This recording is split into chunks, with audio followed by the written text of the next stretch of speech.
people from across all platforms and like sports, celebrities, whatever, coming through like, hey, man, this ain't right. Like we got to do something about it. And, it shows that, there are bigger things out there than just sports. Like this is something that, I heard LeBron say it, like, that just because you're famous and you're a millionaire, it doesn't shield you from discrimination and racism and things like that happening in your own personal life. Yeah, 1,000%. Yeah.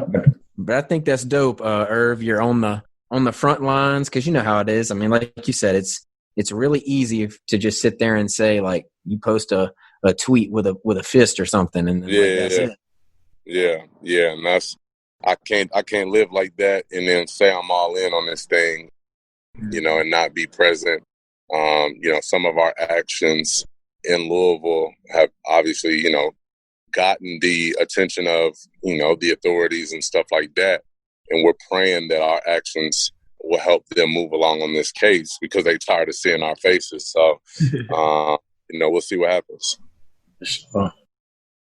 Irv, I just kind of want to know, like, going back to basketball, I want to know your pick. Who you got round one, CP3 or James Harden? I know you're close with both. Yeah, I mean, I'm from Oklahoma. It's hard. I got friends, obviously, on both teams. Just left Houston. I think without Russ, I think it's going to be tough for Oklahoma. I mean, for Houston to win without Russ. You don't have a big man because they got rid of Clint Capella. So I think it's going to be a little difficult. That small ball stuff is great in the regular season, but it's yet to be seen to that degree playing small ball in the playoffs because we play small, but we had Clint Capella at least. So I don't know, man. It's tough. I might have to give OKC a slight nod on that one. Oh, it hurts my heart, but I can respect it. Yeah. Word up.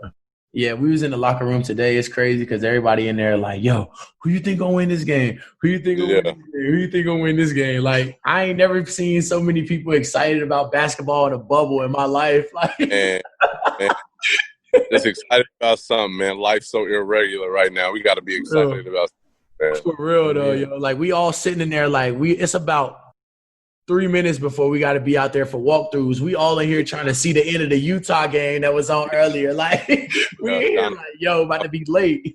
Mm-hmm. Got Don was hooping today. Yeah. What? 57? Sheesh. Yeah. Can't believe the game. It's crazy, man. But yeah, it's definitely an exciting NBA Finals though, for sure. Yeah. One of the more exciting ones in a long time just because of the COVID, I'd say. And just nobody really got much else to do. And then, like, the whole break in basketball just had people anxious because the break came right before playoffs. Like, yeah. That's crazy. Weird. But I think that, like, the interesting thing is, like, about the bubble that makes it, like, more interesting is the fact that you can be the 1 seed, or the higher seed, you don't have a home court advantage. You don't have OKC doesn't have that crazy crowd, and Golden State wouldn't have the their crowd going wild. Like, so the Lakers are the 1 seed, but them in Portland, as far as that goes, they're on even playing field. Yeah. It's gonna be real crucial when you don't have that momentum behind you, and the fan, like, you got to create your own energy. So it's gonna be killer to see. Hey, I kind of like that, yo, with the basketball, but I don't want that for football. Right. Hey, look, son. Hey, I ain't gonna lie. You need something to get you going out that joint.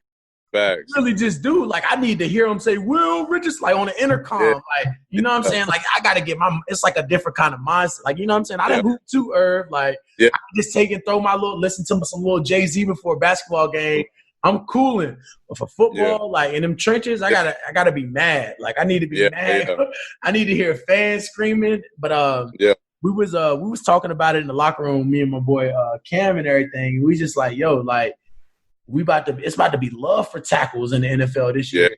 We ain't got to worry about going on no solid count when we go to these away games. Like, I ain't got to worry about going to Kansas City or nothing like that. And I can't even hear the center or the quarterback cadence or anything. Like, because normally it's just like whenever we had allowed plays like that, we just like as a tackle, we just kind of like out of our peripheral, just look at the center's head. When he lifts his head up, we know to get off the ball. Well, I ain't got to worry about that if it ain't no fans in the stadium. You know, it's gonna be different. Like they haven't said 100% yet, but I'm kind of looking forward to just seeing how it's gonna play out. Like it's gonna be different for sure. The new norm. Yeah, for like just imagine. I remember when the whole COVID first started, the UFC was the first people to really start back going and doing something, and it was here in Jacksonville where they had it like they had it filmed on TV, on live TV, but it was no fans. And I just remember hearing the kicks to the ribs. Like, literally, I'm hearing, like, ribs cracking and everything. Like, so I can just imagine, like, on a TV screen, you can already hear us yelling out there on the field. Like, when a big hit or something like that happened, like, you really going to be able to hear it now. Like, you're going to feel it at home. It's about to be real.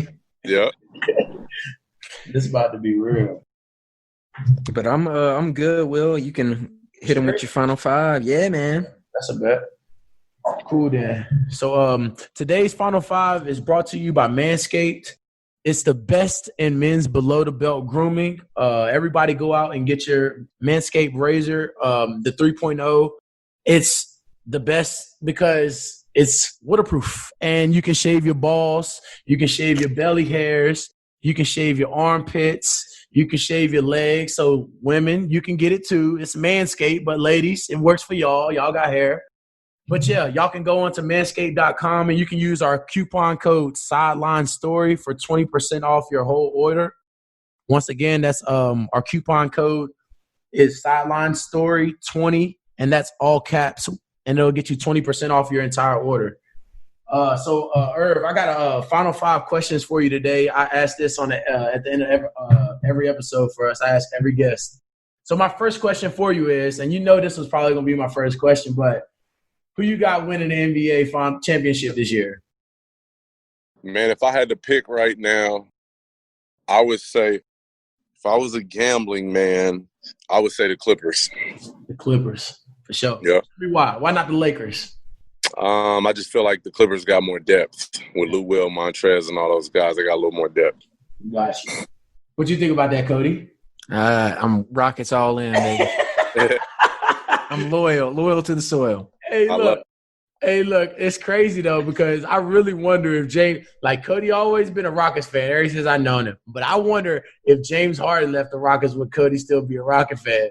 Like, he don't change up, but if James – I ain't never seen him change up, Herb.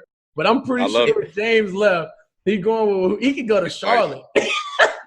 He going to root for Charlotte, for real. There you go. Word up. So I ask all our guests, I guess this is probably my favorite question right here, but Irv, if you had a superpower, what would it be?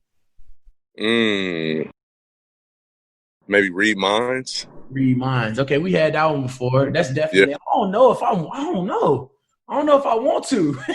Yeah, like, probably want minds, man. You get the good and the bad, though, Irv. I know you get the good and the bad. I know where I stand with everybody. True colors. See people's true colors. Yeah, I want to have to play that guessing game all the time. Word up, though. So, who's the greatest NBA player all time, in your opinion? Michael Jordan is not even a debate. No debate. No debate. Okay, sure. I agree with that.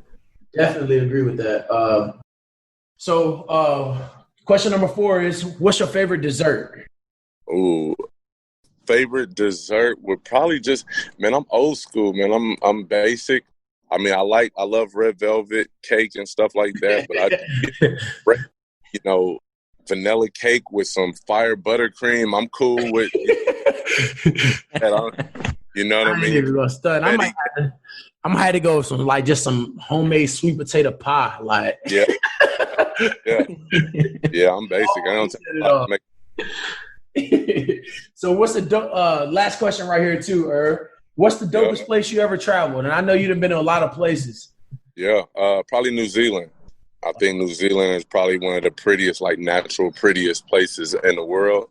Just the vibe, the people, and everything. Like I just think New Zealand is the best place I've ever been. Crazy, because I'm trying to think of where that's at on the map. Like I don't even know if Australia. You said Australia? Right outside of it. Okay, that's crazy because I do want to go to Sydney. That's probably like Sydney's fire too. I've been to Australia 5 times. Dang. Yeah, I love Australia as well, but New Zealand's dope. Word, I gotta go to Australia. I heard the chicks out there. Yeah, yeah, Australia's love, but New Zealand's real cool. I retired there. Word, okay. Yeah. Man. Hey, so Irv, I got one question. Give us a James Harden story, like outside of basketball. Maybe not a lot of people know. Like, give us a James Harden story, any kind. Oh man, one I've told, maybe a lot of people probably don't know. Like, it's always crazy to me. His second or third year, we were riding in a car headed to a workout. We were in Miami, and he was riding with me. And he asked me, he said, "Do you ever think I'll be a top 5 player in my position?" And thinking back now, like, it's so crazy when I think about that because he is who he is now. Yeah. But I was like, yeah, I think you could do it because I'm like, Ray Allen's about to retire. Manu's about to retire. After that, like, Brandon Roy was, struggling with injuries. I'm like, yeah, you could probably, D Wade was on and off with injuries. I'm like, yeah, you could probably crack in there. Next thing you know, he the best 2 guard in the game, doing things we never seen before. So it's just really crazy to think about that, knowing that, this guy ended up being an MVP. Yeah, for sure.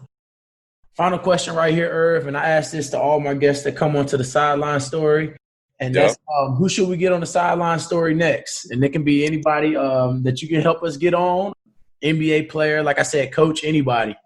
Yeah, I got one of my guys, a football guy. He played 4 years at Oklahoma, was a fullback, and then played in the NFL for Chicago Bears, Tampa Bay, and stuff like that. So my guy JD Reynolds, man, he's a school teacher now, but he's coaching youth football and stuff like that. But got some great stories, played with some great players. So I have to connect y'all.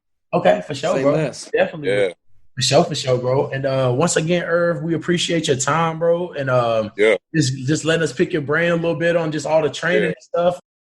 That was like one of the main questions that I wanted to ask you, bro, was just like, I truly didn't know how NBA trainers went about training different people, because I know like a lot of trainers in the NFL, what they do is, bro, is like you train a specific group. But really in the NBA, you got your bigs, you got your smalls. But I know in the NBA, you train what you do. If you're big and you can shoot, you're going to train him like that, Yeah. So I didn't know how y'all went about that, bro. But you always want to expand, but you don't want to get out the realm of reality for this guy. You know what I mean? Like, Clint Capella is not going to be shooting step back threes in his career, but he might evolve to a point where he can be a decent catch and shoot guy. Brook Lopez kind of evolved into that instead of just sitting there on the block doing that all day. In a couple years, Clint might be able to stretch the floor a little bit and not just be a lob threat, but he's never going to be crossing people over and shooting step back. So you keep it simple and try to expand within what this guy already does. Got you, my guy. I got you, bro. And I appreciate y'all having me on, man. Yeah, bro. Real, man. Dope kicking it with you. Yeah, no doubt. Have a good one, bro. All right, you do the same, man. Y'all be safe, and I'll get up with y'all later. For sure, dog. All right, bet. Yeah, man. Dope having Irv on. We just wanted to get a little different perspective, We've had past NBA players, we've had guys who played in overseas, I think it was just good to get a perspective of a guy who's not only played basketball in his life, but who's been at the training level for so long and trained so many great players who have played in the NBA and who are currently playing in the NBA. So I think it's just always it's always good to get a good look at how somebody from his angle looks at it. Yeah, and it's also that was one of the main goals we set out with this podcast. We're not just limited to only football. We want to get other perspectives, from other guys. And Irv talking about, the way he worked his way up the ladder. And, it shows how persistence pays off because Irv is one of those guys as mentioned with the Rico Hines, the Tim Grovers, one of those top tier trainers that guys go to every single year. And if you know anything about the NBA, you know that Irv has a big impact on a lot of these stars that you watch on TV every night. But, what a lot of people don't know, and you could speak on it too, Will, is that training aspect. A lot of times that goes, behind the scenes. A lot of people, he doesn't get much recognition. a lot of people may not know, like outside of the NBA world, who Irv Roland really is. Yeah, for sure. And I'm just,